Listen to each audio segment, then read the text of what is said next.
like to thank you very much for that. I'd like to send it straight off to Art now for the historical anchor. Art, go ahead and take your time with that. I want to give you a little extra time with that so that you can definitely elaborate on the margarita machines. All right. Well, the margarita machines might come a little later, but I wanted to first start off by telling you the difference between criminal asset forfeiture and civil asset forfeiture. Criminal asset forfeiture is your property seized after you've pled guilty to a crime, whereas civil asset forfeiture, it can happen without charges or a guilty plea, which basically means they can take your stuff. Okay. So when the war on drugs started, one of the first things that was passed was something called the Comprehensive Drug Abuse Prevention and Control Act of 1970, which allowed the government to seize drugs and drug equipment only. In 1978, the act was expanded so that government could seize money and whatever was bought by drug money. 1984, it was expanded again to include real property. Okay. Like real estate and yes. Vehicles as well there, or just that as well. Anything land, vehicles, homes. Anything you use, it got to the point where anything you use in a crime, cars, homes, money, whatever, or resulting of criminal activity. Yes, they can take it. Okay. So here's some examples. In January of 1985, James Daniel Good's home was raided, and they found 89 pounds of pot. Okay. He pleaded guilty, and he was sentenced to a year in jail. 4 years later, after he was out of jail and everything, in 1989, the U.S. confiscated Good's property under U.S. code allowing seizure of property for drug offenses. They took the property without giving Good notice or an advisory hearing. Was this federal crime or was it state? And if it was state, I think it was federal. This was in California, but this is a federal case. And because they make seized property hard to get back, he had to sue. And so in 1993, the U.S. versus James Good real property decision was made. The Supreme Court concluded that Good's due process rights were violated, and he got his land back. Okay. So that's one.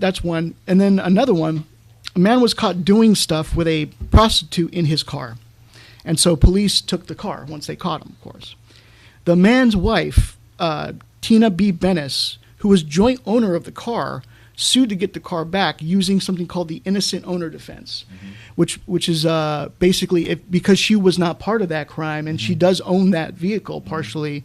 She was hoping to get the car back that way. And so in the 1996 Supreme Court decision, Bennis v. Michigan, it was decided that the innocent owner defense isn't constitutionally mandated by the 14th Amendment when it comes to civil asset forfeiture. So now, even if you didn't know your property was being used for other things, you could still lose it. Moreover, the IRS started beginning seizing bank balances based on what they believe was some sort of fraud. So if they look through your account, they thought something was done through fraud, they'll freeze your account, or they'll take money out of your account, and then when you ask about it, they'll say, well, we found that you had some violations here, and rather than charge you, we just decided to take the money out.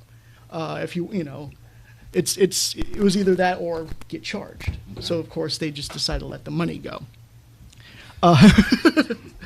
There was something called the Civil Asset Forfeiture Reform Act of 2000, which did add a due process procedure to that. Okay. But the government still has the advantage of taking your stuff first. Another example, there was a man in Michigan. He was driving from Michigan to San Francisco for a new job. His father lent him $2,400. And so he was pulled over by police in Nevada, and one of the first things they asked was how much money he had.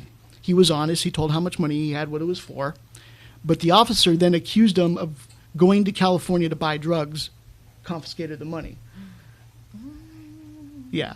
And as I said, it's hard to get back. You got to basically sue to get back. Since your money is gone, where are you going to put your legal team together Right. Well, I mean, what are you going to use? Right. Exactly. So it's a really they make it a really complicated process to get your money back. You have to go to get it.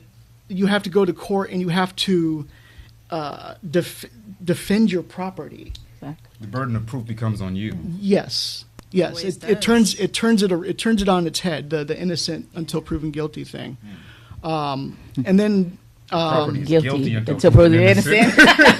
now there's bad for property, right. and there's other examples of what police will do to raise funds. The easiest things they can do is just pull people over and just ticket them for whatever, and just keep giving tickets out. So after Michael Brown was killed in Ferguson, Missouri in 2014, the Obama Justice Department investigated the police department, and in 2015 filed a report that claimed Ferguson city officials, quote, have constantly set maximizing revenue as a priority for Ferguson law enforcement activity.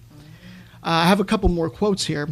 City, police, and court officials for years have worked in concert to maximize revenue at every stage of the enforcement process, beginning with how fines and fine enforcement processes are established. One more quote. Issuing 3 or 4 charges in one stop is not uncommon in Ferguson. Officers sometimes write 6, 8, or in at least one instance, 14 citations for a single encounter. Indeed, officers told us that some compete to see who can issue the largest number of citations during a single stop. So that's what's been going on in Ferguson, Missouri, but it also happens everywhere else because definitely it happens here when it comes to how we enforce homeless laws and stuff like that. And then the biggest thing I like, a lot of this money goes back to the police department. Okay. And so they use this stuff, they use the money and all that to buy whatever they want, basically. So I'll give you an example here. A Massachusetts County DA used the funds to buy a Zamboni, which is if you look at an ice rink, it's the vehicle that they use to clean the ice. I don't know what use a DA has for a Zamboni, but it was bought. Texas County bought margarita machines. Wow, that's Texas. And they also bought kegs of beer and bottles of Crown Royale. What kind of beer was it by any chance? Oh, I didn't look it up, the beer, but they did say Budweiser? They did say Crown Royale, and Crown Royale they've got the ones with the purple bags. Yeah. That's what those are. Those are good, by the way. Dr. J promotes that. Yeah. And authorities in Georgia bought a $90,000 Dodge Viper. Oh, wow. Georgia County office bought football tickets. Other things that were bought were like food, gifts, and also TV commercials for re-election campaigns. Let's see. There's one more instance that I wanted to talk about. March of 2018, it was discovered that an Alabama sheriff used $750,000 in excess funds that were meant to feed inmates and was able to legally use it to buy himself a beach house. I'm sorry, I didn't mean to laugh. No, yeah. So yeah, there's a pre-World War II law that said that the sheriff could keep excess funds, and he did it. Oh wow! Yeah, sometimes you gotta exercise legislation, I guess. Yeah. Oh my goodness, is that extreme?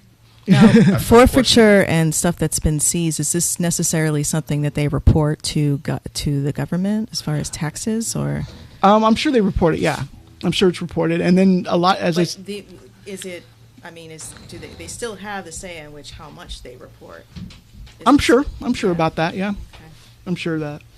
And of course, like if they take away cars or something like that, they can always auction them off, which they do. And there's other ways that they can make money off of things. They use. I know here in San Diego, the seizure of marijuana that's being, dealt with illegally or not following code, the sheriff's county actually confiscate that and sell it for the sheriff's pension, which I'm not sure what was making it an issue, but they have actually turned the seizure of marijuana into something that can supplement their retirement.